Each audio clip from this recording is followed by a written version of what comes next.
ঘুরতে যাওয়ার সব প্ল্যানিং করার পরে যদি টিকিট কনফার্ম না হয় তাহলে কেমন রাগ হয় বলো তো? আমার ঠিক সেরকমই রাগটা হচ্ছিল।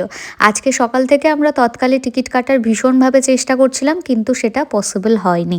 মানে এত পরিমাণ বুকিং হচ্ছে যে আমাদের সব টিকিট ক্যান্সেল হয়ে যাচ্ছে।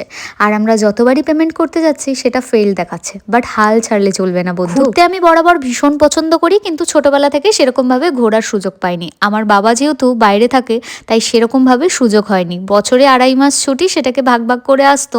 যখনই আসতো কোনো না কোনো কাজে ব্যস্ত হয়ে যেত। বাট হ্যাঁ, আমি কিন্তু মাঝে মধ্যে বলবো না একদমই আমার বাবাকে ব্লেম করি না, এটা হতেই পারে না। আমি ভীষণভাবে ব্লেম করি, কারণ আমার বাবা কিন্তু সব জায়গা ঘুরেছে। আর সেটা কিন্তু ঘোরা বলতে চাকরি সূত্রেই ঘুরেছে, কিন্তু আমি, দিদি, মা কখনোই সেরকমভাবে কোথাও যাইনি। দিদি যখন ছোট ছিল তখন আমার ঠাকুমা দাদুর সাথে কয়েক জায়গায় ঘুরেছে, আমি একদমই ঘুরিনি। আর কথায় কথায় বললেই তো বাবা মার ওই একই ডায়লগ, বিয়ের পর বরের সাথে ঘুরবি। তাই এখন একটু ঘোরার আশাটা একটু বেশিই বেড়েছে আমার। আর জানো তো, আমি সবসময় হচ্ছে পাহাড় পার্সন। আমাকে হিল যত অ্যাট্রাক্ট করে, আমাকে কিন্তু বিচ অতটাও অ্যাট্রাক্ট করে না। তোমরা কারা কারা পাহাড় প্রেমী অবশ্যই আমাকে কমেন্ট সেকশনে জানিও। তোমরা অনেকেই আমাকে অনেক লোকেশন সাজেস্ট করেছো, থ্যাংক ইউ সো মাচ। কিন্তু আমরা বরাবরের মতো এবারেও ভীষণ কনফিউজড কোথায় যাব। যদি ডেস্টিনেশন ঠিক হয়ে যায় নিশ্চয়ই তোমাদের সাথে ব্লগে শেয়ার করবো। বাই।